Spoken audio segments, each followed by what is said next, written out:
ಆ ಗರ್ಭ ಒಳಗಡೆನೆ ಹೊರಬೇಕು ಬ್ರಹ್ಮರಾಕ್ಷಸ. ಅವನಿಗೆಲ್ಲನೂ ಗೊತ್ತಿರುತ್ತೆ. ಅದಕ್ಕೆ ಎಲ್ಲಿ ಜನ ತೆಗಿಯೋಕ್ಕಾಗಲ್ವೋ, ನನ್ನ ತೆಗಿಯಕಲ್ಲ ಎಲ್ಲ ಗೊತ್ತಿರುತ್ತೆ. ಅವ್ರು ಮಾಟ ಮಂತ್ರ ಮಾಡಿದಾರಲ್ಲ, ಅವ್ರಿಗೆ ಗೊತ್ತಿರ್ತಲ್ವಾ ಯಾವ ಜಾಗದಲ್ಲಿ ಕುತ್ಕೊಂಡ್ರೆ ನನ್ನ ಕಿತ್ತಿ ತೆಗಿಯೋಕ್ಕಾಗಲ್ಲ ಅನ್ನೋದು ಗೊತ್ತಿರುತ್ತೆ ಅವ್ರಿಗೆ. ಆ ಜಾಗದಲ್ಲಿ ಹೋಗಿ ಇಲ್ಲಿ ಹೋಗಿ ಕುತ್ಕೊಂಡ್ಬಿಡ್ತಾನೆ.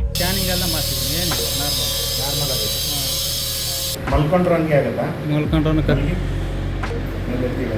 ಮಲ್ಗೆ ದಿಂಬಿದೆ ಮಲ್ಗೆ.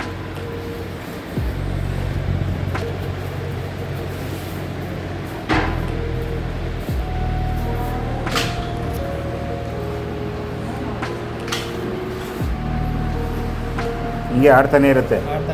ನೀವು ಮಲಗಿರಿ, ನೀವು ಏನೇ ಮಾಡಿ ನಿದ್ದೆ ಫುಲ್ ನಿದ್ದೆಗೆ ಹೋದ್ರೂ ಹಿಂಗೆ ಇರುತ್ತೆ, ನಿದ್ದೆ ಬರಲ್ಲ. ಎಷ್ಟು ದಿವಸ ಆಯ್ತು ನಿದ್ದೆ ಮಾಡಿ ನೀವು? 8 ವರ್ಷದಿಂದ ಹಿಂಗೆ ಇದೆ. ಮತ್ತು ನಿದ್ದೆ ಯಾವಾಗ ಮಾಡ್ತೀರಾ? ಮಲ್ಕೊಂಡ್ರೆ ಬಂದು ಕತ್ತಿಸ್ಬಿಡು. ಮಲ್ಕೊಂಡ್ರೆ ಬಂದು ಕತ್ತಿಸ್ಕೊತ್ತಾ? ಕುತ್ಕೊಂಡು ನಾವು ಕೈ ಮುಟ್ಟಿದ ತಕ್ಷಣ ಹಿಂಗೆ ಹೊಡಿತೆ. ಏನು ಮಾಡ್ತೀಯ?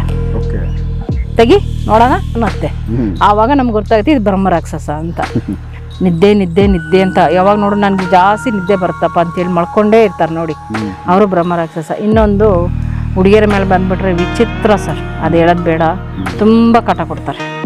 ಅವ್ರನ್ನ ಏನು ಕಿಲ್ಲದಂಗೆ ಮಾಡಾಕ್ಬಿಡ್ತಾರೆ. ಜಾಸ್ತಿ ಹುಡ್ಕೊಂಡು ಹೋಗೋದೇ ಹೆಂಗೆ ಮಾಟ ಮಂತ್ರದವ್ರು ಕಳಿಸ್ಬಿಟ್ರೆ ಇನ್ನೂ ಅವ್ರಿಗೆ ಬಾಳೆಹಣ್ಣು ತುಪ್ಪ ತಿಂದಷ್ಟು ಖುಷಿ.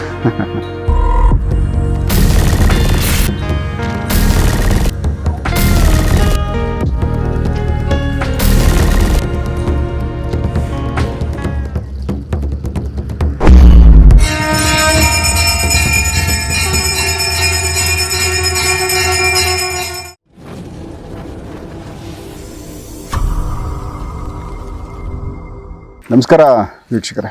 ನಮಸ್ಕಾರ ವೀಕ್ಷಕರೇ. ಮೇಡಮ್, ಈಗ ನೀವು ಆತ್ಮಗಳ ವಿಚಾರಗಳಲ್ಲಿ ಕೆಲವೊಂದಷ್ಟು ಆತ್ಮಗಳನ್ನ ತೆಗೆದಿರೋ ವಿಡಿಯೋಗಳನ್ನ ನಮ್ಮ ಮುಂದೆ ತೋರಿಸಿದ್ದೀರಾ. ಅದರಲ್ಲೂ ಕೂಡ ಕೆಲವೊಂದು ದೈತ್ಯ ಆತ್ಮಗಳು, ಮಲ್ಟಿಪಲ್ ಆತ್ಮಗಳು ಇದ್ದಾವೆ. ಒಬ್ಬರು ದೇಹದಿಂದ 2-3 ಆತ್ಮಗಳನ್ನು ರಿಮೂವ್ ಮಾಡಿರೋವು ಆ ವಿಡಿಯೋಗಳನ್ನೂ ಕೊಟ್ಟಿದ್ದೀರಾ. ಬ್ರಹ್ಮರಾಕ್ಷಸ ಅಂತಂದರೆ ಅದು ದೊಡ್ಡ ಮಟ್ಟಕ್ಕೆ ಒಂದು ದೊಡ್ಡದು, ಆತ್ಮಕ್ಕಿಂತ ಸ್ವಲ್ಪ ಶಕ್ತಿ ಜಾಸ್ತಿ ಅನ್ನೋ ಥರ ಕಾಣಿಸುತ್ತೆ. ಆ ಕೇಸುಗಳು ನಿಮಗೆ ಟಫ್ ಐತೆ, ಅವು ಕೂಡ ಅಟೆಂಡ್ ಮಾಡಿದ್ದೀರಾ. ಬಟ್ ಈ ಆತ್ಮಗಳು ತೆಗೆದಷ್ಟು ಈಸಿ ಅಲ್ಲ ಅದು ತೆಗೆಯೋದು. ಅದಕ್ಕೆ ಅಂತ ಸ್ಪೆಷಲ್ ಬೇರೆ ಬೇರೆ ನಿಮ್ಮ ಒಂದು ಮಾರ್ಗಗಳಲ್ಲಿ ನೀವು ಅದನ್ನು ರಿಮೂವ್ ಮಾಡ್ತೀನಿ ಅಂತ ಹೇಳಿದ್ದೀರಾ. ಸೊ ಈ ಥರದ ಕೇಸುಗಳು ಯಾವೆಲ್ಲ ಒಂದಷ್ಟು ವಿಚಿತ್ರ ಕೇಸುಗಳು ಬ್ರಹ್ಮ ರಾಕ್ಷಸಕ್ಕೆ ಸಂಬಂಧಪಟ್ಟಂತೆ ನೀವು ಅಟೆಂಡ್ ಮಾಡಿರೋದು, ಆ ಅನುಭವಗಳು ಶೇರ್ ಮಾಡಿ. ಮತ್ತು ಅವು ಯಾವ ಥರ ನಮ್ಮ ದೇಹನ ಬಂದು ಸೇರ್ಕೊತವೆ, ಮತ್ತು ಯಾವೆಲ್ಲ ಹಿಂಸೆಗಳು ನಾವು ಇದ್ದರೆ ನಮಗೆ ತೋರಿಸ್ತವೆ, ನಮ್ಗೆ ಕೊಡ್ತವೆ. ಸರ್, ಬ್ರಹ್ಮ ರಾಕ್ಷಸ ಅಂದರೆ ಎಲ್ಲ ದೇವ್ಗಳಿಗೆ ಅವನ ರಾಜ, ಕಿಂಗ್. ಈಗ ಹೆಂಗೆ ನಮ್ದು ನೋಡಿ, ಈಗ ಒಂದು ಊರಂತ ತಗೊಳ್ಳಿ, ಅವಾಗೆ ಒಂದು ರಾಜ ಇದ್ದೇ ಇರ್ತಾನೆ, ರಾಜ. ಹಂಗಾಗಿ ನಮಗೆಲ್ಲ ಯಾರು ಇವಾಗ ಬಿಡಿ, ಅದು ಹಳೆ ಕಾಲದ ರಾಜ ಇದ್ರು. ಇವಾಗ ಯಾರು ನಮ್ಗೆ ಪ್ರಧಾನ ಮಂತ್ರಿ, ಮುಖ್ಯಮಂತ್ರಿ, ನಮ್ಮ ಬೆಂಗಳೂರು ಬಂದೇ ಮುಖ್ಯಮಂತ್ರಿ ಆಗಿದಾರ, ಅವರೇ ರಾಜ. ಈಗ ಅವರೆಲ್ಲ ನಮ್ನೆಲ್ಲ ಆಳೋರು ಅವರೇ. ಆಗಿರ್ಬೇಕಾದ್ರೆ ನಾವು ಮನುಷ್ಯರ ಆಳೋರು ಇವ್ರಾಗಿದ್ರೆ, ದೇವುಳ ಆಳೋರು ಬ್ರಹ್ಮ ರಾಕ್ಷಸ. ಅವ್ರ ಮಾತೆ ಕೇಳ್ಬೇಕು ಆತ್ಮಗಳಿಗೆ. ಇವರು ಏನಕ್ಕೆ ರಾಜ ಅಂದ್ರೆ ಅದಕ್ಕೆ ರಾಜನ್ ತಕ್ಕಂಗೆ ಎಲ್ಲ ಅವ್ರ ಹತ್ರ ಇರುತ್ತೆ. ಏನಂದ್ರೆ ಅವ್ರು ಬಂದು ವೇದಗಳನ್ನ ಕಲ್ತಿರ್ತಾರೆ, ಆಮೇಲೆ ಮಂತ್ರ ತಂತ್ರ ಬಗ್ಗೆಗಳ ಕಲ್ತಿರ್ತಾರೆ, ಆಮೇಲೆ ಒಂದು ದೇವಸ್ಥಾನದಲ್ಲಿ ಯಾವ ತರ ನಡ್ಕೋಬೇಕು ಅನ್ನೋದೆಲ್ಲ ಕಲ್ತಿರ್ತಾರೆ. ಇದೆಲ್ಲ ಚೆನ್ನಾಗಿದೆ. ಅವ್ರು ಫಸ್ಟು ಅಂತಾರೆ ಬ್ರಹ್ಮದಿಂದ ಬ್ರಹ್ಮ ರಾಕ್ಷಸ ಆಯ್ತು ಅಂತ ಹೇಳ್ತಾರೆ. ಅದು ಇಲ್ಲ. ಇನ್ನೊಂದು ಹೇಳ್ತಾರೆ ಬ್ರಾಹ್ಮಣದಿಂದ ರಾಕ್ಷಸ ಆಯ್ತು ಅಂತ ಹೇಳ್ತಾರೆ. ಅದೊಂದು ಸ್ವಲ್ಪ ಕಡೆಗೆ ಬರ್ಬೋದು, ಇಲ್ಲಂತಿಲ್ಲ, ಅದಿದೆ. ನಾನೇನು ಹೇಳ್ತೀನಿ ಅಂದರೆ, ಈಗ ತಪ್ಪು ಕೆಲಸಗಳು ಮಾಡ್ತಾರೆ ಈ ಮಾಟ ಮಂತ್ರದಿಂದ, ಮತ್ತು ಬ್ರಾಹ್ಮಣರು ಮಾಡೋದ್ರಿಂದನೂ ಬರುತ್ತೆ, ಇಲ್ಲಂತಿಲ್ಲ. ಅದ್ರ ವಿವರಣೆ ಕೊಡ್ತೀನಿ ಹೆಂಗೆ ಬ್ರಹ್ಮ ರಾಕ್ಷಸ ಬರ್ದಂತ. ಒಂದು ಏನು ಮಾಡ್ತಾರೆ ಅಂದರೆ ಸರ್, ಇವಾಗ ಮಾಟ ಮಂತ್ರ ಮಾಡೋರು ಇರ್ತಾರಲ್ಲ, ದುಡ್ಡಿಗೆ ಆಸೆ ಪಡ್ತಾರೆ. ಒಂದು ದುಡ್ಡಿಗೆ ಆಸೆ ಪಟ್ಬಿಟ್ಟು ಕೆಟ್ಟ ಕೆಲಸಗಳನ್ನ ಮಾಡಕ್ ಶುರು ಮಾಡ್ತಾರೆ. ನೀನ್ ಇಷ್ಟು ಕೊಡಪ್ಪ, ನಾನು ಈ ಕೆಲಸ ಮಾಡ್ಕೊಡ್ತೀನಿ ಅಂತ. ಏನಕ್ಕೆ ಆ ಕೆಲಸ ಮಾಡ್ತಾರಂದ್ರೆ, ಅವನ ಅಮಾಯಕ ಪಾಪ ಮಾಡೋರು. ಅವ್ರಿಗೋಗಿ ಇವರು ಕೆಟ್ಟ ಕೆಲಸ ಮಾಡ್ತಾರೆ. ಅವನು ಯಾವಾಗ ಕಣ್ಣಾಗ ನೀರು ಬಿಡ್ತಾನೋ, ಯಾವಾಗ ದುಃಖಿಸ್ತಾನೋ, ಅದೆಲ್ಲ ಶಾಪ ಯಾರಿಗೆ ತಟ್ಟುತ್ತೆ? ಮಾಡಿದವ್ರು ತಟ್ಟುತ್ತೆ, ಮಾಡಿಸ್ದವನಿಗೂ ತಟ್ಟುತ್ತೆ. ಇಬ್ರಿಗೂ ತಟ್ಟುತ್ತೆ. ಅಮಾಯಕರಿಗೆ ಇವರು ಮಾಡ್ತಾ ಇರೋದು. ಆಮೇಲೆ ಇನ್ನೊಂದು ಏನಂದ್ರೆ, ಈ ದೇವಸ್ಥಾನದಲ್ಲಿ ಇದ್ದುಬಿಟ್ಟು ನಮ್ಮ ಮಂತ್ರ ತಗೊಳ್ಳಿ, ನನ್ನೇ ತಗೊಳ್ಳಿ. ಇವಾಗ ನಾನು ಈ ದೇವಸ್ಥಾನ ನಡೆಸ್ತಾ ಇದ್ದೀನಿ. ಈಗ ನಾನು ಜಾಸ್ತಿ ದುಡ್ಡು ಕೊಡ್ರಪ್ಪ, ಇಷ್ಟು ದುಡ್ಡು ಕೊಟ್ರೆ ನಿನ್ನ ಕೇಸ್ ತಗೊಳ್ಳೋದು ನಾನು, ಇಲ್ಲಾಂದ್ರೆ ನಾನು ಮಾಡೋದಿಲ್ಲ ಅಂತ ಹೇಳ್ತೀನಿ. ಅವಾಗ ಅವರು ಏನು ಮಾಡ್ತಾರೆ, ಅವ್ರಿಗೆ ನೊಂದು ಬಿಟ್ಟಿರ್ತಾರೆ. ಅವಾಗ ಅವರಿಗೆ ಪರಿಹಾರ ಬೇಕು, ಅದರಿಂದ ಹೊರಗಡೆ ಬರಬೇಕು. ತಡ್ಕೊಳಕ್ ಆಗ್ತಿಲ್ಲ ಅವ್ರಿಗೆ ನೋವು. ಈ ಏನೋ ಮನೆನೋ ಮಟನೋ ಲೋನೋ ಒಡವೆನೋ ಏನೋ ಅವ್ರ ಕೈಲಿ ಈ ಮಾರ್ಬಿಟ್ಟಾದ್ರೆ ತಂದು ಕೊಡ್ತಾರೆ. ಕೊಟ್ಬಿಟ್ಟು ಅವ್ರ ಕಾಯಿಲೆಗಳನ್ನ ವಾಸಿ ಮಾಡ್ಕೊಂತಾರೆ. ಅವಾಗ ನೀನು ಆ ದುಡ್ಡು ನೋಡಿ ಸಂತೋಷ ಪಡ್ತೀಯ, ದುಡ್ಡು ಬಂದ್ಬಿಡ್ತು ನಂದು ಅಂತ. ಆದ್ರೆ ಆ ದುಡ್ಡು ಎಲ್ಲಿಂದ ಬಂತು ಅಂತ ನೀನು ಯೋಚನೆ ಮಾಡೋದಿಲ್ಲ ಅಲ್ವಾ? ನೀನು ಯೋಚನೆ ಮಾಡೋದಿಲ್ಲ. ದುಡ್ಡು ಬಂದಿದ್ದಷ್ಟೇ ನೀನು ಯೋಚನೆ ಮಾಡ್ತೀಯ. ಅದು ಎಷ್ಟು ಕಣ್ಣೀರು ಹಾಕೊಂಡು ತಂದು ಕೊಟ್ಟಿರ್ತಾರೆ, ಎಷ್ಟು ನೋವಿಂದ ತಂದು ಕೊಟ್ಟಿರ್ತಾರೆ, ಅದು ಯೋಚನೆ ಮಾಡೋದಿಲ್ಲ. ಒಂದು ದೊಡ್ಡ ಅಮೌಂಟ್ ಅದ, 1 ಲಕ್ಷನೋ 1.5 ಲಕ್ಷನೋ ಅವ್ರ ಹತ್ರ ಕೇಳಿರ್ತೀಯ ನೀನು. ದೊಡ್ಡ ಅಮೌಂಟ್ ಕೇಳಿ ಇಸ್ಕೊಂಡಿರ್ತೀಯ. ಅವ್ರು ತಂದು ಕೊಡ್ತಾರೆ. ಯಾಕೆ ತಂದು ಕೊಡ್ತಾರೆ ಅಂದ್ರೆ ಅವ್ರ ಕಾಯಿಲೆ ಹೊರಗಡೆ ಬರಬೇಕು. ನೋವು ತಿಂದು ಸಾಕಾಗ್ಬಿಟ್ಟಿರ್ತೈತಿ. ಅವ್ರು ತಂದು ಕೊಟ್ಬಿಟ್ಟು ಸೆರೆ ಮಾಡ್ಕೊಂಡು ಹೋಗ್ತಾರೆ. ಅದನ್ನ ಸೆರೆ ಮಾಡ್ಕೊಂಡು ಹೋದ ತಕ್ಷಣ ಸ್ವಲ್ಪ ದಿನ ಚೆನ್ನಾಗಿರುತ್ತೆ, ಸ್ವಲ್ಪ ದಿನ ಮತ್ತೆ ತಿರುಗಿ ಹಂಗೆ ಆಗ್ಬಿಡುತ್ತೆ. ಅವಾಗ ಏನ್ ಮಾಡ್ತಾರೆ ಅವರು, ನಿಮ್ಗೆ ಶಾಪ ಕೊಡ್ತಾರೆ. ನಾನು ಇಲ್ಲಿ ಹೋಗಿದ್ದೆ, ಇಷ್ಟು ದುಡ್ಡು ಕೊಟ್ಟೆ, ನನಗೆ ಮೋಸ ಮಾಡ್ಬಿಟ್ಟ, ಹಂಗ್ ಮಾಡ್ಬಿಟ್ಟ, ಹಿಂಗ್ ಮಾಡ್ಬಿಟ್ಟ ಅಂದ್ರೆ ಎಂತೆಂತ ಕೆಟ್ಟ ಮಾತಾಡ್ತಾರೆ. ಆಮೇಲೆ ಅವ್ರ ಕಣ್ಣ ನೀರ್ ಹಾಕೊಂಡು ಆ ಶಾಪ ಕೊಡ್ತಾರೆ ನಿಮ್ಗೆ. ಅದು ನಿನಗೆ ತಟ್ಟುತ್ತೆ. ಆಯ್ತು, ಈಗ ಇದನ್ನು ತಟ್ತು ನಿಮ್ಗೆ, ಅದನ್ನು ತಟ್ತು. ಆಮೇಲೆ ದೇವಸ್ಥಾನದಲ್ಲ ಒಳಗಡೆ ಕುತ್ಕೊಂಡು ಪೂಜಾರಿಗಳು ಏನ್ ಮಾಡ್ತಾರೆ, ಕೆಟ್ಟ ಮಾತಾಡ್ತಾರೆ. ಅಲ್ಲಿ ದೈವ ಇದೆ ಅಂತಲ್ಲಿ ಮರ್ತೋಗ್ಬಿಡ್ತಾರೆ ಅವ್ರು. ಅವಾಗ ಪೂಜಾ, ನನ್ನ ಪೂಜಾರಿ ಅಷ್ಟೇನಪ್ಪ, ನಾನು ಪೂಜೆ ಮಾಡಿ ಹೊರಗಡೆ ಬಂದೆ, ಅಲ್ಲೇ ಹೊರಗಡೆ ಬಂದು ದೇವಸ್ಥಾನ ಪಕ್ಕದಲ್ಲೇ ಕುತ್ಕೊಂಡು ಕೆಟ್ಟ ಮಾತಾಡ್ತೀಯ, ಫೋನಲ್ಲಿ ಮಾತಾಡ್ತೀಯೋ, ಅದು ಯಾರಿಗೆ ಮಾತಾಡ್ತೀಯ ನನಗೆ ಗೊತ್ತಿಲ್ಲ. ಬಂದವ್ರಿಗೆ ಜನಗಳಿಗೆ ಕೆಟ್ಟ ಮಾತಾಡೋದು. ಏನಾರು ವಸ್ತುಗಳು ತಂದು ಕೊಟ್ಟಿಲ್ಲ, ಏನು ತಂದು ಕೊಟ್ಟಿಲ್ಲ ಅಂದರೆ ಅವ್ರಿಗೆ ಕೆಟ್ಟದಾಗ ಮಾತಾಡೋದು, ಮಾಡೋದು, ಇದೆಲ್ಲ ಮಾಡ್ತೀಯ. ಅದು ನಿನ್ನ ಪಾಪ ಕಟ್ಕೊಂಡು ಹಾಗೆ ಜಾಸ್ತಿ ಆಗ್ತಾ ಹೋಗ್ತಾ ಇರುತ್ತೆ. ಎಷ್ಟು ಒಂದು 10 ಪಾಪ ಹಿಂಗೋ ಸೇರ್ಕೊಂಡು ಹೋಗುತ್ತೆ. ಹೇಳಿದ್ರೆ ವಿಡಿಯೋ ದೊಡ್ಡದಾಗತ್ತೆ. ಆ ಪಾಪ 10 ಪಾಪಗಳು, ದೊಡ್ಡ ಪಾಪಗಳು ಹೆಂಗೆ ಸುತ್ಕೊಂಡು ಹೋಗುತ್ತೆ. ಮತ್ತೆ ಇನ್ನೊಂದೇನು ಸರ್, ಜಾಸ್ತಿ ಬಂದು ಸ್ವಾಮೀಜಿಗಳಾಯ್ತು, ಪೂಜಾರಿಗಳಾಯ್ತು, ನಮ್ಮಂತರಾಯ್ತು, ಮಾಟ ಮಂತ್ರದರಾಯ್ತು, ಎಲ್ಲರೂ ಏನ್ ಮಾಡ್ತಾರೆ, ಜಾಸ್ತಿ ಸುಳ್ಳು ಮಾತಾಡ್ತಾರೆ. ಯಾವಾಗ ಸುಳ್ಳುಗಳು ಜಾಸ್ತಿ ಮಾತಾಡ್ತಾರೆ, ಅಲ್ಲಿ ಒಂದಿದ್ರೆ ಅವ್ರು ಬರ್ತಾರೆ ಅಂತ ಇಟ್ಕೊಳ್ಳಿ. ಅವ್ರು ಬಂದ್ರೆ ಇರೋ ಸಮಸ್ಯೆನೇ ಹೇಳ್ಬೇಕು. ಅದನ್ನ ಬಿಟ್ಬಿಟ್ಟು ದುಡ್ಡು ಜಾಸ್ತಿ ಕೇಳ್ಬೇಕಂದ್ಬಿಟ್ಟು ಅದಕ್ಕೊಂದು 10 ಸುಳ್ಳು ಹೇಳೋದು. ಹಂಗಿದೆ, ನಿನ್ಗೆ ಹಿಂಗಿದೆ, ನೀನು ಈ ತರ ಮಾಡಿದ್ರೆ ಇವಾಗೆ ಸತ್ತೋಗ್ಬಿಡ್ತೀಯ, ನಾಳೆನೇ ಸತ್ತೋಗ್ಬಿಡ್ತೀಯ, ಇನ್ನೊಂದು ವಾರದಲ್ಲಿ ಸತ್ತೋಗ್ಬಿಡ್ತೀಯ ನೀನ್ ಮಾಡ್ಕೊಳಕ್ಕೆ ಅಂದ್ರೆ ಅಂತ ಸುಳ್ಳುಗಳು ಹೇಳೋದು. ಆ ಸುಳ್ಳುಗಳು ಹೇಳ್ತಾರಲ್ಲ, ಅವ್ರಿಗೆ ಎದುರಿಸ್ತಾರೆ. ಅವ್ರು ಎದುರಿದ್ರಿ ಕಣ್ಣಾಗ ನೀರು ಬಿಡ್ತಾರಲ್ಲ, ಆ ಶಾಪ ನಿನ್ಗೆ ತಟ್ಟುತ್ತೆ. ಅವಾಗ ಜಾಸ್ತಿ ಸುಳ್ಳು ಮಾತಾಡೋರಿಗೆ ಏಟು ಜಾಸ್ತಿ ಬಿಡೋದು. ಇವಾಗೇನೋ ಅವ್ರಿಗೆ ಇಟ್ಕೊಂಡು ದುಡ್ಡು ಮಾಡ್ಕೋಬೋದು, ಏನೋ ಮಾಡ್ಕೋಬೋದು, ಓಕೆ. ನಿಮ್ಗೆ ವಯಸ್ಸಾಗ್ತಾ ನೀವು ಸಾವು ಬರ್ತಲ್ಲ, ಅದು ತುಂಬ ಘೋರವಾಗಿರುತ್ತೆ ನಿಮ್ಮ ಸಾವು. ಆವಾಗ ದೇವರು ಕೈ ಬಿಟ್ಬಿಡ್ತಾನೆ, ನಿಮ್ಮನ್ನ ಕಾಪಾಡೋದಿಲ್ಲ. ಯಾಕಂದ್ರೆ ನೀನು ಕರ್ಮಗಳು ಮಾಡಿರ್ತೀಯ, ಅಷ್ಟು ನೋಯಿಸಿರ್ತೀಯ, ಅಷ್ಟು ಅವ್ರು ನೊಂದ್ಕೊಂಡು ನಿನ್ಗೆ ಮಾಡಿರ್ತಾರೆ. ನೀನು ನನಗೆ ಯೋಗನಲ್ಲ, ನೀನು ನನ್ನ ಪೂಜೆಗೆ ನೀನು ಯಾರಲ್ಲ, ಆಮೇಲೆ ನಾನು ನಿನ್ನ ಕಾಪಾಡೋದಿಲ್ಲ ಅಂತೆಲ್ಲ ದೈವನ ಶಾಪ ಕೊಟ್ಬಿಟ್ಟು ಹೊಟ್ಟೋಗುತ್ತೆ. ನೀನು ದೈವ ಯಾವಾಗ ನೀನು ಸತ್ತೋದ್ಮೇಲೆ ನೀನು ರಾಕ್ಷಸ ಆಗು ಅಂತೇಳಿ ಹೊಟ್ಟೋಗ್ಬಿಡುತ್ತೆ. ಆವಾಗ ಇವ್ರೇನ್ ಮಾಡ್ತಾರೆ, ಸಾವು ನಂದು ಘೋರವಾಗಿ ಸಾವು ಬರುತ್ತೆ ಇವ್ರಿಗೆ. ಜಾಸ್ತಿ ಬ್ರಹ್ಮರಾಕ್ಷಸ ಆಗೋದು ಮಾಟ ಮಂತ್ರ ಮಾಡೋರು. ಆಮೇಲೆ ದೇವಸ್ಥಾನ ಹೋಗ್ಬಿಟ್ಟು ಕೆಟ್ಟ ಮಾತಾಡೋದು, ದುಡ್ಡಿಗೆ ಆಸೆ ಪಡೋದು. ಆಮೇಲೆ ಜನಗಳು ನೋಡ್ಬಿಟ್ಟು ಥೂ ನೀನು ಇಂಥವನ, ಚಿ ಇನ್ನು ಬರಬೇಡ, ನೀನು ಕೀಳ್ ಜಾತಿಯವನು, ನೀನು ದೇವಸ್ಥಾನಕ್ಕೆ ಹೆಂಗೆ ಬಂದು, ಯಾರು ಬಿಟ್ರ ನೀನು ಬರ್ಕೊಡೋದು, ನೀನು ಆ ಜಾತಿ ಈ ಜಾತಿ. ಆಮೇಲೆ ದುಡ್ಡಿದ್ದರ ಮಾತ್ರ ಒಂಥರ ನೋಡೋದು, ದುಡ್ಡಿಲ್ಲದಾರ ನೋಡ್ಲಂಗಿರೋದು, ಈ ಥರ ಮಾಡ್ತಾರಲ್ಲ. ಇದು ದೈವ ಶಾಪ ತಟ್ಟಿದ್ದಿಲ್ಲ ಇವೆಲ್ಲ. ಯಾವಾಗ ನೋಡಿ ನಾನು ಎಲ್ಲರಿಗೂ ಒಂದು ಹೇಳ್ತೀನಿ, ಇಲ್ಲಂತೆಲ್ಲ, ಕೇಳಿದ್ರೆ ಕೇಳಲಿ, ಕೇಳಿದ್ರೆ ಬಿಡವಿ. ಯಾರೆಲ್ಲ ನಿಂದಿಸ್ಬೇಡಿ. ಆಮೇಲೆ ನೀನು ಕೀಳ್ ಜಾತಿ, ನೀನು ಮೇಳೆ ಜಾತಿ ಅನ್ಕೋಬೇಡಿ. ಆಯ್ತು, ನೀನು ಕೀಳ್ ಜಾತಿ ಮೇಲ್ ಜಾತಿ ಅಂತೀಯ, ದೈವ ಎಲ್ಲರಿಗೂ ಒಂದೇ ತಾನೆ. ನೀನು ಮಾತ್ರ ಈ ದೇವಸ್ಥಾನ ಚೆನ್ನಾಗಿ ಕಟ್ಬಿಟ್ಬಿಟ್ರೆ ನೀನು ಯಾರು ಬರ್ಕೊಡ್ದಂತ ಇದೀಯಾ? ಅವ್ರಿಗೂ ದೈವ ಒಂದೇ ತಾನೆ. ನಿನ್ನ ಮೈಯಲ್ಲಿ ಓಡೋದು ರಕ್ತ ಒಂದೇ, ಅವ್ರ ಮೈಯಲ್ಲಿ ಓಡೋದು ರಕ್ತ ಒಂದೇ ಅಲ್ವಾ? ಅವ್ರು ಯಾಕೆ ನೀವು ದೇವಸ್ಥಾನ ಒಳಗಡೆ ಬಂದು ಪೂಜೆ ಮಾಡಬಾರ್ದು? ಯಾಕೆ ಆ ನಿಯಮ ಇದೆ ನಿಮಗೆ? ದುಡ್ಡು ಅವ್ರು ಕೊಟ್ಬಿಟ್ರೆ ಇಸ್ಕೊಂತೀರಾ?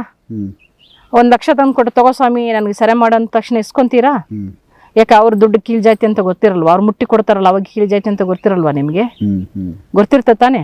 ಆ ದುಡ್ಡು ಇಸ್ಕೊಂಡು ಜೋಬಲ್ ಹಾಕೊಂತೀರಾ, ಅವಾಗ ನಿಮ್ಗೆ ಅಂಟು ಮುಂಟಾಗಲ್ವಾ? ಇವಾಗ ಅವ್ರ ದೇವಸ್ಥಾನ ಒಳಗಡೆ ಬಂದ್ಬಿಟ್ರೆ ಅಂಟು ಮುಂಟ ಅಂತ ಹೇಳ್ತೀರಾ?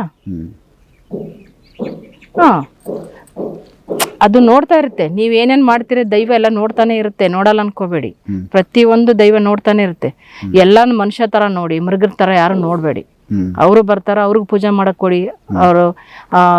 ಅವ್ರಿಗೂ ಅಷ್ಟೇ ಭಕ್ತಿ ಇರುತ್ತೆ ದೈವ ಮೇಲೆ. ನೀವೆಷ್ಟು ಪೂಜೆ ಮಾಡ್ತೀರ ಅವ್ರು ಅಷ್ಟೇ ಪೂಜೆ ಮಾಡ್ತಾ ಇರ್ತಾರೆ. ಏನು ಅವ್ರಿಗೆ ಮಂತ್ರ ಗಿಂತ್ರ ಬರಲ್ಲ ಅಷ್ಟೇ. ಅವರು ಅಮ್ಮ ಅಪ್ಪ ಅನ್ಕೊಂಡು ಭಕ್ತಿಯಿಂದ ಪೂಜೆ ಮಾಡ್ತಾರೆ, ಸಾಕು ಅಷ್ಟು. ಅದನ್ನ ನಿಂದಿಸ್ಬೇಡಿ ಅಂತ ಹೇಳ್ತೀನಿ ನಾನು. ತೂ ಚಿ ಅಂತೆಲ್ಲ ಉಗಿಬೇಡಿ. ನಾನು ನೋಡಿದ್ದೀನಿ ಈ ಥರ ಮಾಡಿದ್ದು, ನಾನು ಸುಮಾರು ಕಡೆಗೆ ನೋಡಿದ್ದೀನಿ. ಬೇಡ ಅದು. ಆ ಚೀ ತೂ ಅಂತ ಉಗಿತೀರಲ್ಲ, ಅದು ನಿಮಗೆ ಬರೋದು, ನಿಮ್ಮ ಮಕ್ಕಳಿಗೆ ಬರೋದು. ಅದು ಮಾಡಬೇಡಿ. ಇವೆಲ್ಲ ಮಾಡಿ ಮಾಡಿ ಯಾವಾಗ ಇವರಿಗೆಲ್ಲ ಪಾಪಗಳು ಸುತ್ತಕೊಳ್ಳುತ್ತೋ, ದೈವ ಯಾವಾಗ ನೀನು ರಾಕ್ಷಸ ಆಗಿ ನಿನಗೆ ಪುನರ್ಜನ್ಮ ಅನ್ನೋದು ಇರೋದಿಲ್ಲ, ನಿನ್ಗೆ ರಾಕ್ಷಸ ಆಗು ಅಂತ ಹೇಳಿದ್ದೆ, ಶಾಪ ಕೊಟ್ಬಿಟ್ಟು ದೈವ ಅನ್ನತ್ತು, ಆವಾಗ ಸರ್ ಬ್ರಹ್ಮ ರಾಕ್ಷಸ. ಈ ಕರ್ಮಗಳೆಲ್ಲ ಸೇರ್ಕೊಂಡೇ ಅವನು ರಾಕ್ಷಸ ಆಗೋದು. ಯಾಕೆ ರಾಕ್ಷಸ ಆಗ್ತಾನಂದ್ರೆ ಅವನಿಗೆಲ್ಲನೂ ಗೊತ್ತಿರುತ್ತೆ, ವೇದ ಗೊತ್ತಿರುತ್ತೆ, ಮಾಟ ಮಂತ್ರ ಮಾಡೋದು ಗೊತ್ತಿರುತ್ತೆ, ಪ್ರತಿಯೊಂದು ಎಲ್ಲ ಗೊತ್ತಿರುತ್ತೆ. ಗೊತ್ತಿದ್ರೆ ಅವ್ನು ತಪ್ಪು ಮಾಡಿರ್ತಾನೆ. ಅವಾಗಾಗಿ ಅವನಿಗೆಲ್ಲ ಗೊತ್ತಿರೋದಕ್ಕೆ ಅವನು ಬ್ರಹ್ಮ ರಾಕ್ಷಸ ಆಗೋದು. ಆಗಿದ ಮೇಲೆನೆ ಇವರು ದೇವ್ಗಳಿಗೆಲ್ಲ ಅವನು ಈಗ ಹೆಂಗ ನೋಡಿ ಸರ್, ಇವಾಗ ನಮ್ಮ ಹತ್ರ ಬರ್ತಾರೆ ಜನ.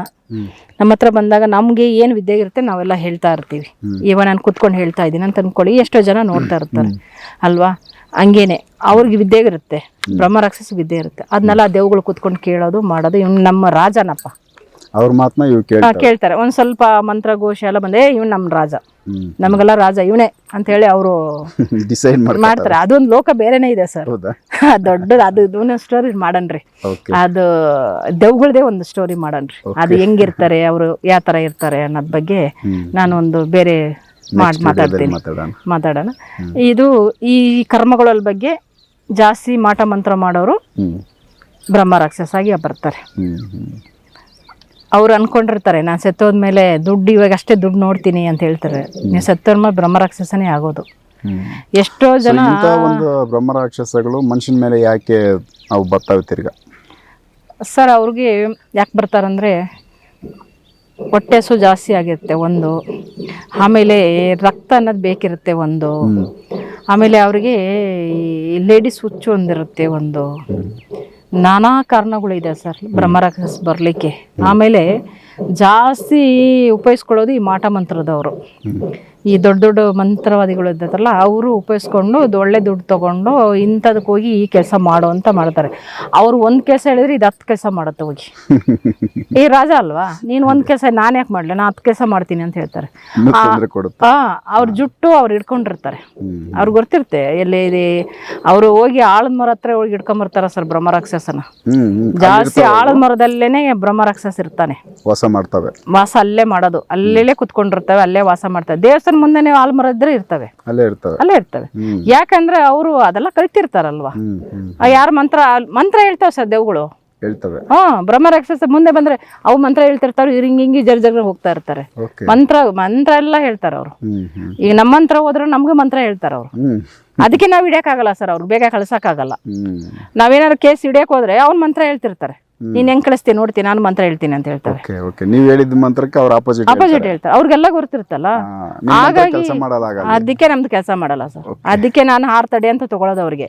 6 ತಡೆ ತಗೊಂಡೆ ನಾನೇನ್ ಮಾಡ್ತೀನಿ, ಅವ್ರಿಗೆ ಯಾವ್ದು ಗೊತ್ತಿಲ್ಲ ಅದ್ ನೋಡಿ ಹೊಡಿತೀವಿ ನಾವು. ಬ್ರಹ್ಮ ರಾಕ್ಷಸ ನಮ್ಮ ಹತ್ರ ಬರ್ತಾವ್ ಸರ್. ಬಂದಿಂದೆ ನಾವೇನ್ ಮಾಡ್ತೀವಿ ಅಂದ್ರೆ ಫಸ್ಟ್ ಚೆಕ್ ಮಾಡ್ತೀವಿ. ಎಲ್ಲಾ ಗಾಳಿ ಒಂದೇ ತರ ಇರೋದಿಲ್ಲ. ಬ್ರಹ್ಮ ರಾಕ್ಷಸನ ಯಾವ ತರ ಚೆಕ್ ಮಾಡ್ತೀವಿ ಅಂದ್ರೆ ಅವನ ನಮ್ಗೆ ಹಿಂಗೆ ಎದುರಿಸ್ತೀವಿ, ಹಿಂಗೆ ಅನ್ನತ್ತೆ, ಏನ್ ಮಾಡ್ಕೊಂತೀಯ ಅಂತ ಮಾತಾಡ್ತವೆ ಅವು. ಬ್ರಹ್ಮ ರಾಕ್ಷಸನ್ನ ಮಾತಾಡ್ತವೆ. ಆಮೇಲೆ ಜಾಸ್ತಿ ಬ್ರಹ್ಮ ರಾಕ್ಷಸ ಬಂದು ಹೊಟ್ಟೆಲಿ ಇರುತ್ತೆ. ಹೊಟ್ಟೆಲಿ ಹೆಂಗಿರುತ್ತಂದ್ರೆ ಈ ತರ ಒಂದ್ ಪುಟ್ಟತ್ತೆ ಹಿಂಗೆ ಟಪ್ ಟಪ್ ಟಪ್ ಅಂತ ಹೊಡಿತೆ. ಇಲ್ಲೇ ಒಕ್ಕಲ ಹತ್ರ ಇರುತ್ತೆ. ಒಕ್ಕಲತ್ತ ಅಂದ್ರೆ ಹಿಂಗ್ ಹೊಡಿತೆ. ಯಾವಾಗ ಅದು ಹೊಡಿತೋ ಅದು ಬ್ರಹ್ಮ ರಾಕ್ಷಸ. ಅದು ಹೊಡಿಲಿಕ್ಕಂದ್ರೆ ಬ್ರಹ್ಮ ರಾಕ್ಷಸ ಅಲ್ಲ, ಹೊಟ್ಟೆಲ ಒಳಗಡೆನೆ, ಈ ಗರ್ಭ ಒಳಗಡೆನೆ ಇರ್ತಾನೆ. ಆ ಗರ್ಭ ಒಳಗಡೆನೆ ಇರ್ಬೇಕು ಬ್ರಹ್ಮ ರಾಕ್ಷಸ. ಅವ್ನಿಗೆಲ್ಲಾನು ಗೊತ್ತಿರುತ್ತೆ. ಅದಕ್ಕೆ ಬ್ರಹ್ಮ ಎಲ್ಲಿ ಜನ ತೆಗಿಯಕ್ ಆಗಲ್ವೋ, ನನ್ನ ತೆಗಿಯಕಲ್ಲ ಎಲ್ಲ ಗೊತ್ತಿರ್ತ. ಅವ್ರು ಮಾಟ ಮಂತ್ರ ಮಾಡಿದಾರಲ್ಲ, ಅವ್ರಿಗೆ ಗೊತ್ತಿರ್ತಲ್ವಾ. ಯಾವ ಜಾಗದಲ್ಲಿ ಕುತ್ಕೊಂಡ್ರೆ ನನ್ನ ಕಿತ್ತಿ ತೆಗಿಯಕ್ಕಾಗಲ್ಲ ಅನ್ನೋದು ಗೊತ್ತಿರ್ತವ್ರಿಗೆ. ಆ ಜಾಗದಲ್ಲಿ ಹೋಗಿ ಇಲ್ಲಿ ಹೋಗಿ ಕುತ್ಕೊಂಡ್ಬಿಡ್ತಾನೆ. ಕುತ್ಕೊಂಡು ನಾವು ಹಿಂಗೆ ಕೈ ಮುಟ್ಟಿದ ತಕ್ಷಣ ಹಿಂಗೆ ಹೊಡಿತೆ. ಏನು ಮಾಡ್ತೀಯ, ಓಕೆ ತೆಗಿ ನೋಡೋಣ ಅನ್ನತ್ತೆ. ಆವಾಗ ನಮ್ಗೆ ಗೊತ್ತಾಗುತ್ತೆ ಇದು ಬ್ರಹ್ಮ ರಾಕ್ಷಸ ಅಂತ. ಆವಾಗ ನಾವೇನು ಮಾಡ್ತೀವಿ, ನಮ್ಮ ವಿದ್ಯೆಗಳನ್ನ ಸ್ಟಾರ್ಟ್ ಮಾಡ್ತೀವಿ. ಆದರೆ ನಾವು ಮುಂಚೆನೇ ಹೇಳ್ಬಿಡ್ತೀವಿ, 3 ತಡೆಯಲ್ಲೇ ತೆಗಿಯೋಕ್ಕಾಗಲ್ಲ ಬ್ರಹ್ಮ ರಾಕ್ಷಸನ. ನಾನು ತೆಗಿಬೇಕು 6 ತಡೆ ಬೇಕು ನನಗೆ. 6 ತಡೆ ಅಂದರೆ ಅದಕ್ಕೆ ಪವರ್ ಕಟ್ ಮಾಡ್ಬೇಕು ನಾನು. ಅದ್ರ ಪವರ್ ಜಾಸ್ತಿ ಇರುತ್ತೆ. ನಾವು ಹಾಗೆ ಫಸ್ಟ್ ತೆಗಿಯಕ್ಕೆ ಹೋದ್ರೆ ಇವ್ರಿಗೆ ಸಾವೇ ಗ್ಯಾರಂಟಿ. ನಮ್ಮ ತೋರ್ಸ್ಕೊಳಕ್ ಬರ್ತಾರಲ್ಲ ಅವ್ರಿಗೆ ಸಾವು ಗ್ಯಾರಂಟಿ ಇರುತ್ತೆ. ಅದಕ್ಕಾಗಿ ನಾನೇನು ಮಾಡ್ತೀನಿ, ಫಸ್ಟ್ ಪವರ್ ಕಟ್ ಮಾಡ್ತೀನಿ. ಶಕ್ತಿ ಕಮ್ಮಿ ಮಾಡಲೇಬೇಕು ನಾವು. ಅವ್ರ ಮಂತ್ರ ಮೀಸಂತ ಮಂತ್ರ ನಾವು ಹೇಳ್ಬೇಕು, ಅವ್ರಿಗೆಲ್ಲ ಮಂತ್ರ ಗೊತ್ತಿರುತ್ತೆ. ಆ ಮಂತ್ರ ಹೇಳಿ ಆ ಪವರ್ ಕಟ್ ಮಾಡಬೇಕು. ಇನ್ನೊಂದು, ನಾವೇ ಮಂತ್ರ ಹೇಳಿ ನಾವು ದೊಡ್ಡೋರಂತಲ್ಲ, ದೈವಶಕ್ತಿ ಅನ್ನೋದು ಇರ್ಬೇಕು ನಮ್ಮ ಜೊತೆಗೆ. ದೈವಶಕ್ತಿ ಇದ್ರೆ ಮಾತ್ರ ಅದು ಪವರ್ ಕಟ್ ಮಾಡಕ್ ಆಗೋದು. ಹಾಗೆ ಮಾಡ್ತೀನಿ, ಮಂತ್ರಘೋಷದಿಂದ ಮಾಡ್ತೀನಿ ಅಂದ್ರೆ ಸಾಧ್ಯನೇ ಇಲ್ಲ ತೆಗಿಲಿಕ್ಕೆ. ಅದು ಬಹಳ ಇದೆ. ಅದನ್ನ ಮಾಡಿ ನಾವೇನ್ ಮಾಡ್ತೀವಿ ಅಂದ್ರೆ ಪವರ್ ಕಟ್ ಮಾಡ್ತೀವಿ. ಪವರ್ ಕಟ್ ಮಾಡಿ ಅದು ಕುಂಗಿಸ್ತೀವಿ. ಯಾವಾಗ ಅದು ವೀಕ್ ಆಗುತ್ತೋ ಆವಾಗ ನಾವು ಅದಕ್ಕೆ ಬಲಿ ಕೊಟ್ಟು, ಕುಂಬಳಕಾಯಿ ಬಲಿ ಕೊಟ್ಟು, ಅದು ಕುಂಬಳಕಾಯಿಗೆ ಏನೇನು ಹಾಕ್ಬೇಕು ಅದ್ರ ಒಳಗಡೆ ಅಲ್ಲಿ ಹಾಕಿ ಅದನ್ನ ನಾವು ಹೊಡಿತೀವಿ. ಹೊಡೆದ ಕುಂಬಳಕಾಯಿ ಹೊಡೆದ ಮೇಲೆನೆ ಅದು ಬ್ರಹ್ಮರಾಕ್ಷಸ ಬಿಟ್ಟು ಹೊರಟೋಗುತ್ತಾನೆ. ಅದಕ್ಕೆ ಸ್ವಲ್ಪ ಸಮಯ ಬೇಕು, 6 ತಡೆನೋ ಸಮಯ ಬೇಕು. ತೆಗಿದೀವಿ, ಸುಮಾರು ತೆಗ್ದಿದ್ದೀವಿ ಸರ್. ಸುಮಾರು ತೆಗೆದು ಸುಮಾರು ವಾಸಿ ಮಾಡಿಕೊಟ್ಟಿದ್ದೀನಿ. ಆ ರಿಸಲ್ಟ್ ಬೇಜಾನ್ ಇದೆ. ಸೊ ಈ ಬ್ರಹ್ಮರಾಕ್ಷಸಿಗಳು ಮನುಷ್ಯನ ಮೇಲೆ ಇದಾವೆ ಅಂತ ಕಂಡಿಡ್ಕೊಬೇಕಂದ್ರೆ ಅವ್ರಿಗೆ ಏನು ಸಿಂಪ್ಟಮ್ಸ್ಗಳು? ಅವ್ರಿಗೆ ಜಾಸ್ತಿ ಹೊಟ್ಟೆ ಭಾಗ ನೋವು, ಕೆಲಸ ಮಾಡಕ್ ಬಿಡೋದಿಲ್ಲ. ಮೇನು ಕೆಲಸ ಮಾಡಕ್ ಹೋದ್ರೆ ಒಂಥರ ಹಿಂಗೆ ಸೋತೋಗ್ತಾರ ಇರ್ತಾರೆ. ಆಮೇಲೆ ಒಂಥರ ಮಂಕ್ ತರ ಇರ್ತಾರೆ. ಇವ್ರ ಎನರ್ಜಿ ಎಲ್ಲ ಅದು ತಗೊಂತಾನೆ ಇರುತ್ತೆ. ಹಾಗಾಗಿ ಇವರು ಮಂಕ್ ಆಗಿರ್ತಾರೆ, ಇವ್ರು ಸುಸ್ತಾಗಿರ್ತಾರೆ. ಮತ್ತೆ ಕಿರ್ಚಾಡೋದು, ಏ ಅಂತ ಕಿರ್ಚಾಡೋದು. ಯಾಕಂದ್ರೆ ಅದನ್ನ ರಾಜ ಆಯ್ತಲ್ಲ, ಅದು ಕಿರ್ಚಾಡ್ತಾನೆ ಇರ್ತಾರೆ. ಆವಾಗ ನಾವು ತಿಳ್ಕೊಬೋದು ಇವ್ರು ಏನು ಬ್ರಹ್ಮರಾಕ್ಷಸ ಜನಗಳು ತಿಳ್ಕೊಬೋದು. ಇನ್ನೊಂದೇನಂದ್ರೆ ಅದು ಯಾವಾಗಲೂ ಜಾಸ್ತಿ ನಿದ್ದೆ ಮಾಡುತ್ತೆ. ನಿದ್ದೆ ಅಂತ ಯಾವಾಗ ನೋಡು ನನಗೆ ಜಾಸ್ತಿ ನಿದ್ದೆ ಬರುತ್ತಪ್ಪ ಅಂತೇಳಿ ಮಲ್ಕೊಂಡೇ ಇರ್ತಾರೆ ನೋಡಿ, ಅವರು ಬ್ರಹ್ಮರಾಕ್ಷಸ. ಇನ್ನೊಂದು, ಹುಡುಗಿಯರ ಮೇಲೆ ಬಂದ್ಬಿಟ್ರೆ ವಿಚಿತ್ರ ಸರ್, ಅದು ಹೇಳೋದು ಬೇಡ. ತುಂಬ ಕಾಟ ಕೊಡ್ತಾರೆ. ಅವ್ರನ್ನ ಏನು ಕಿಲ್ಲದಂಗೆ ಮಾಡಾಕ್ ಬಿಡ್ತಾರೆ. ಜಾಸ್ತಿ ಹುಡ್ಕೊಂಡು ಹೋಗೋದೇ ಹಂಗೇನೆ. ಮಾಟ ಮಂತ್ರದವ್ರು ಕಳಿಸ್ಬಿಟ್ರೆ ಇನ್ನೂ ಅವ್ರಿಗೆ ಬಾಳೆಹಣ್ಣು ತುಪ್ಪ ತಿಂದಷ್ಟು ಖುಷಿ. ನಾನು ಹಿಂಗೆ ಕಳಿಸ್ಬಿಡ ಅಂತ, ನಾನು ಕಳಿಸ್ಬಿಡಪ್ಪ, ಹಿಂಗೆ ಕಳ್ಸಪ್ಪ ನೀನು ಅಂತ ಹೇಳ್ತಾರೆ. ಇಂಥವ್ರ ಹತ್ರ ಕಳ್ಸಪ್ಪ ಅಂತ ಕೇಳ್ತಾವು. ಹಂಗೆ ಕಳಿಸ್ಬಿಟ್ರೆ ಅವ್ರಿಗೆ ಬೇಗ ಅವ್ರ ಕಡೆ ಅವ್ರಿಗೆ ಏನು ಕೆಲಸ ಆಯ್ತಾ ಕೆಲಸ ಬೇಗ ಮಾಡಿಬಿಟ್ಟು ಬಂದ್ಬಿಡ್ತಾರೆ. ಅವರು ಲೇಡೀಸ್ ಒಳಗೆ ಬೇಗ ಮಾಡಲ್ಲ, ಲೇಟ್ ಮಾಡ್ತಾರೆ. ಅವ್ರಿಗೆ ಏನೇನು ಬೇಕೋ ನಿಧಾನಕ್ಕೆ ಅವ್ರಿಗೆ ಪೂರೈಸ್ಕೊಂಡು ಅವ್ರನ್ನ ಹೆಂಗೆ ವೀಕ್ ಮಾಡಬೇಕು ಮಾಡಿಬಿಟ್ಟು ಅದನ್ನ ಮಾಟ ಮಂತ್ರದವ್ನು ಹೇಳ್ದವ್ನು ಕೆಲಸನ ಮುಗಿಸ್ಕೊಂಡು ಬರ್ತಾರೆ. ಹೆಂಗೆ ಇವರು ಹೋಗಿ ಹಿಡ್ಕೊಂಬರ್ತಾರೆ ಬ್ರಹ್ಮರಾಕ್ಷಸ ಅಂದ್ರೆ ಆಲದ ಮರ. ಆಲ್ರೆಡಿ ಹೇಳಿದ್ದೀನಿ ಇದೆ ಅಂತ ಇವರು ಪತ್ತೆ ಮಾಡ್ಕೊತಾರೆ. ಸರ್, ಯಾವ್ದು ಆಲ್ಮರ ಇದ್ರೂ ಇರ್ತಾರೆ. ಎಲ್ಲ ಆಲದ ಮರದ ದೇವಸ್ಥಾನ ಮುಂದಿರೋ ಆಲ್ಮರದಲ್ಲಿ ಇರ್ತಾರೆ. ಅವ್ರಿರೋ ವಾಸ ಮಾಡೋದು ಮನೆನೇ ಆಲದ ಮರ. ಅವ್ರ ಮನೆನೇ ಅದು. ಅಲ್ಲಿ ಹೋಗಿ ಮಂತ್ರದವರು ನೈಟ್ 12 ಗಂಟೆ ಮೇಲೆ 1 ಗಂಟೆ ಮೇಲೆ ಹೋಗಿ ಅಲ್ಲಿ ಏನೇನು ಮಾಡ್ಬೇಕು ಎಲ್ಲ ಮಾಡಿ ಅವ್ರನ್ನ ಹಾಕೊಂಬರ್ತಾರೆ. ಹಾಕೊಂಬಂದು ಇವ್ರ ಕೆಲಸಗಳು ಏನಿದೆ ಅದು ಮಾಡ್ಕೊಂತಾರೆ. ಅದು ಮಂತ್ರವಾದಿ. ಇಲ್ಲ ತಪ್ಸ್ಕೊಳಕ್ಕಾಗಲ್ಲ, ಅದು ವಿದ್ಯೆ ಬೇರೆ ಇದೆ. ಸಿಕ್ಕಾಕೊಂತಾರೆ ಅವರು. ತಪ್ಸ್ಕೊಂಡು ಎಲ್ಲಿ ಹೋದ್ರು ಅಟ್ಯಾಕ್ ಮಾಡಕ್ ಅವರು ಟ್ರೈ ಮಾಡ್ತಾರೆ.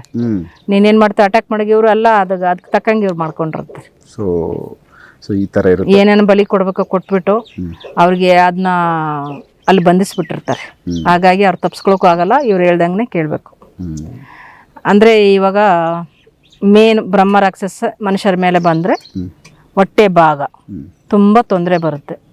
ನಾನು ಒಂದು ಫೋಟೋ ಕಳಿಸ್ತೀನಿ ಸರ್ ನಿಮ್ಗೆ ಬ್ರಹ್ಮರಾಕ್ಷಸ ಬಗ್ಗೆ. ಬ್ರಹ್ಮರಾಕ್ಷಸ ಯಾವ ಥರ ಹೊಟ್ಟೆಲಿ ಇರ್ತಾನೆ ಅನ್ನೋದು ನಿಮ್ಗೊಂದು ವಿಡಿಯೋ ಕಳಿಸ್ತೀನಿ. ವಿಡಿಯೋ ಮಾಡಿದ್ದೀನಿ ಒಬ್ರದ್ದು. ಆ ವಿಡಿಯೋ ನೀವು ಜನಗಳಿಗೆ ಹಾಕಿ ಸರ್, ಅದು ಗೊತ್ತಾಗುತ್ತೆ. ಓ ಬ್ರಹ್ಮರಾಕ್ಷಸ ಇದ್ರೆ ಈ ಥರನಾ ಅಂತೇಳಿ ಗೊತ್ತಾಗುತ್ತೆ. ಸ್ಕ್ಯಾನಿಂಗ್ ಎಲ್ಲ ಮಾಡ್ತಿದ್ದೀನಿ, ಏನಿಲ್ಲ, ನಾರ್ಮಲ್ ಆಗಿದೆ.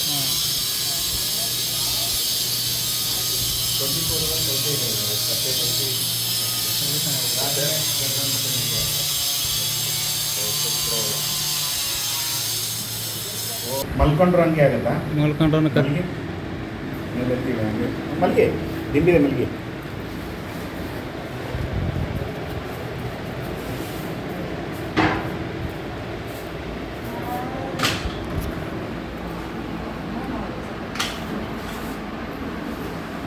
ಹಿಂಗೆ ಆಡ್ತಾನೆ ಇರುತ್ತೆ. ನೀವು ಮಲಗಿರಿ, ನೀವು ಏನೇ ಮಾಡಿ ನಿದ್ದೆ ಫುಲ್ ನಿದ್ದೆಗೆ ಹೋದ್ರೂ ಹಿಂಗೆ ಇರುತ್ತೆ, ನಿದ್ದೆ ಬರಲ್ಲ. ಎಷ್ಟು ದಿವಸ ಆಯ್ತು ನಿದ್ದೆ ಮಾಡಿ ನೀವು? 8 ವರ್ಷದಿಂದ ಹಿಂಗೆ ಇದೆ. ಮತ್ತು ನಿದ್ದೆ ಯಾವಾಗ ಮಾಡ್ತೀರಾ? ಯಾವಾಗ ಸರಿ ಮಾಡೋದು ಮಲ್ಕೊಂಡ್ರೆ ಬಂದು ಕತ್ತಿಸ್ಬಿಡುತ್ತೆ. ಮಲ್ಕೊಂಡ್ರೆ ಬಂದು ಅಂದ್ಕೊಂಡು ಬಂದು ಕತ್ತಿಸ್ಕೊತಾ? ನಾನಾ ರೀತಿ ಬ್ರಹ್ಮರಾಕ್ಷಸ ಇರ್ತವೆ, ಒಂದೇ ಥರ ಮಾಡೋದಿಲ್ಲ, ಬೇರೆ ಬೇರೆ ಥರ ಇರ್ತವೆ. ಹೊಟ್ಟೆ ಒಳಗಡೆ ಬೇರೆ ಬೇರೆ ಥರನೇ ಮಾಡ್ತಾರೆ. ಅದನ್ನು ನೀವು ಹೊಟ್ಟೆ ಪ್ರಾಬ್ಲಮ್ ಏನಾದ್ರು ಬಂದರೆ ಈ ಥರ ನಮ್ಮ ಹತ್ರ ಅಂತ ಬಂದ ತಕ್ಷಣ ದಯವಿಟ್ಟು ಹಾಸ್ಪಿಟ್ಲಿಗೆ ಹೋಗಬೇಡಿ. ಹಾಸ್ಪಿಟ್ಲಿಗೆ ಹೋದ್ರೆ ದುಡ್ಡು ಖರ್ಚಾಗುತ್ತೆ ಹೊರತು ನಿಮ್ಮ ಕಾಯಿಲೆಗಳು ವಾಸಿ ಆಗಲ್ಲ. ಅದು ಇನ್ನೂ ಅದಕ್ಕೆ ಖುಷಿ ಆಗುತ್ತೆ ಹಾಸ್ಪಿಟ್ಲಿಗೆ ಹೋದ್ರೆ. ಇನ್ನೂ ಕಾಯಿಲೆ ಜಾಸ್ತಿ ಕೊಡ್ತೀನಿ ಅಂತ ಕೊಡುತ್ತೆ ಹೊರತು ಕಡಿಮೆ ಮಾಡೋದಿಲ್ಲ. ಅದಕ್ಕಾಗಿ ನಮ್ಮ ಹತ್ರ ಅಂತ ಬೇಜಾನ ಇದ್ದಾರೆ. ಅಲ್ಲೋಗಿ ಫಸ್ಟ್ ಬ್ರಹ್ಮರಾಕ್ಷಸ ಯಾರು ತೆಗಿತಾರ ಅನ್ನೋದು ಫಸ್ಟ್ ತಿಳ್ಕೊಳ್ಳಿ. ಎಲ್ಲರೂ ತೆಗಿಯೋಕ್ಕಾಗಲ್ಲ, ಇದು ಮಾತ್ರ ಹೇಳ್ತೀನಿ. ನಾನು ತೆಗಿತೀನಿ, ನೀನು ತೆಗಿತೀನಿ, ಎಲ್ಲರೂ ತೆಗಿಯೋಕ್ಕಾಗಲ್ಲ ಬ್ರಹ್ಮರಾಕ್ಷಸನ. ಯಾರು ತೆಗಿತಾರೋ ಅವ್ರ ಹತ್ರ ಹೋಗಿ ಕರೆಕ್ಟಾಗಿ ತೆಗೆಸ್ಕೊಳ್ಳಿ, ಇದು ಹೇಳ್ತೀನಿ ಸರ್. ಸೂಪರ್. ಸೊ ವೀಕ್ಷಕರು, ಯಾಕಂದರೆ ಇದು ಬ್ರಹ್ಮರಾಕ್ಷಸ ತುಂಬ ಡೇಂಜರು. ಸ್ಪೆಷಲಿ ನಾರ್ಮಲ್ ಆತ್ಮಗಳೇನಿದೆ ಅವಕ್ಕೆಲ್ಲ ಸ್ಟ್ರಾಂಗ್ ಕೆಲಸಗಳು ಅಷ್ಟೇ ಕೆಟ್ಟದಾಗಿರ್ತವೆ, ಕೆಟ್ಟ ಸಮಸ್ಯೆಗಳು ಕೊಡ್ತದೆ. ಸೊ ಇದಕ್ಕೆ ಸಂಬಂಧಪಟ್ಟಂತೆ ಮೇಡಮ್ ಅವ್ರು ಅಟೆಂಡ್ ಮಾಡಿದ ಕೆಲವೊಂದಷ್ಟು ಅನುಭವಗಳನ್ನ ಶೇರ್ ಮಾಡಿದ್ದಾರೆ. ಅವ್ರು ಹೇಳಿದ್ದು ಪ್ರಕಾರ ನೋಡೋಕ್ಕೋದ್ರೆ ಯಾರು ಮಾಂತ್ರಿಕರು ಇರ್ತಾರೆ, ಎಲ್ಲ ವಿದ್ಯೆಗಳನ್ನ ಕಲ್ತಿರ್ತಾರೆ ಅಂಥವರು ಸತ್ತಾಗ ನೆಕ್ಸ್ಟ್ ಅವರು ಆತ್ಮ ಆಗಿರೋಲ್ಲ, ಬ್ರಹ್ಮರಾಕ್ಷಸ ಆಗಿಬಿಡ್ತಾರೆ. ಯಾಕಂದರೆ ಅವ್ರಿಗೆ ಅಷ್ಟು ಎಲ್ಲ ನಾಲೆಡ್ಜ್ ಇರುತ್ತೆ ಅಂತ. ಸೊ ಈ ವಿಚಾರ ನಿಮ್ಮ ಗಮನಕ್ಕೆ ತೊಗೊಂಬಂದಿದ್ದೀವಿ ಈ ವಿಡಿಯೋದಲ್ಲಿ. ನೆಕ್ಸ್ಟು ಬೇರೆ ವಿಚಾರಗಳನ್ನ ಮೇಡಮ್ ಅವ್ರ ಜೊತೆ ಮಾತಾಡ್ತಾ ಹೋಗ್ತೀನಿ. ಎಪಿಸೋಡ್ ನೋಡ್ತಾ ಹೋಗಿ. ನಮಸ್ಕಾರ. ನಮಸ್ಕಾರ.